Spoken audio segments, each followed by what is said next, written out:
Africa. President Trump is now crushing President Biden, leading Biden in 6 out of 7 swing states, according to new Wall Street Journal polls out this morning. Joining me now is Republican National Committee Chairman Michael Whatley. Michael, great to have you. Thanks very much for being here. Thanks so much, Maria. It's great to be with you this morning. And, of course, you've got the RNC new website, BidenBloodbath.com, highlighting the horrors of Biden's border crisis. Tell us about it. Look, I think the fact that we've had 9 million illegal immigrants crossing the border, human trafficking is at record levels, fentanyl deaths are up 94% since 2019. This is a true crisis. It's an invasion, and Joe Biden has invited this calamity upon us, and it is going to take President Trump getting back into office and being able to shut down the border. And we want to make sure that people understand the true issues associated with this invasion of the southern border. That's why we've created the website, and we want to make sure we get that information out to everybody. Well, it certainly doesn't appear that Joe Biden can win on his policies. A Wall Street Journal poll this morning shows Trump leading Biden in 6 out of 7 swing states. That's Arizona, Georgia, Michigan, North Carolina, Nevada, and Pennsylvania. In Wisconsin, the two are tied in a head-to-head matchup. So how does Biden win? Republicans are talking about the potential of an election that is tampered with. Republicans are warning that there's a Biden order, executive order, which allows illegal immigrants and felons to vote. What are your thoughts on this issue? We are going to win this election because the American people understand that they are worse off under Joe Biden than they were under Donald Trump. We cannot stand another 4 years. And so we are going to do everything we can to try and build up our lead in every single one of these polls. But we also understand that April polls do not necessarily mean November votes. So between now and November, we are going to raise the money that we need to raise. We are going to invest the money that we need to invest all across the country to get our message out to the American voters. We're very excited that we got $65 million in the door in March alone, with the president being a presumptive candidate, a presumptive nominee for only 3 weeks in that month.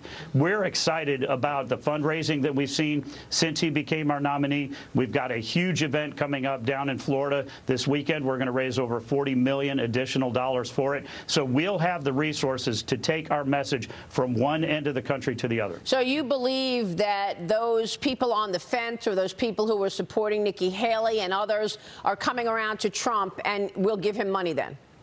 They absolutely will. Look, the president has cleared the primary field earlier than any candidate in a contested primary ever for the Republican Party. We've got a lot of ramp before our convention coming up in July. The people that we have worked with on both sides of the Republican Party, from the Nikki team to the other teams, are all coming on board, and we're just seeing the excitement. The fact that we raised $65 million in March alone, the fact that we've got a major, huge fundraiser coming up this weekend down in Florida, just shows you that the party is coming together, and we will have the resources that we need. Well, that sounds all good, but at the end of the day, it's about who counts the votes, right? We want to know what you're doing to ensure a transparent and fair election. A Republican Secretary of State sent a letter this week to the DOJ alerting it to an executive order signed back in 2021 by Joe Biden that says it will allow felons and illegal aliens to register to vote in elections. You also have issues all around illegals coming in, and I want to get your take on what you're doing about it. Citizens groups suing to demand laws are enforced, resulting in honest elections. You've got worries about this open border, meaning that illegals will be able to vote in this upcoming election. What are you doing about a transparent election?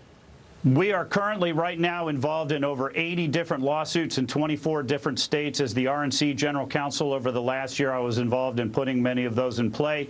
We have had a number of huge, significant wins, including one in the Third Circuit just last week, that we are winning in courts all up and down the country, and we're going to continue to fight for election integrity.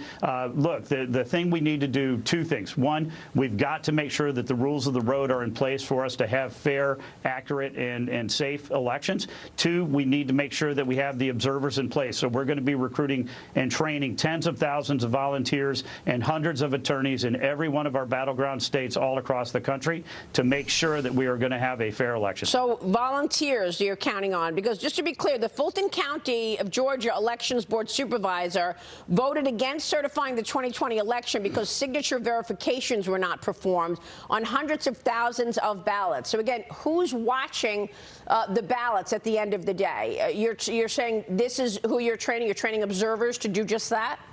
We are training observers, we are training attorneys, and we are training poll workers, and we are ready to go with lawsuits as soon as we need to file them. We are already in over 80 lawsuits in 24 states around the country to make sure that we have fair, accurate, and safe elections. How big of a priority is this for you, Michael?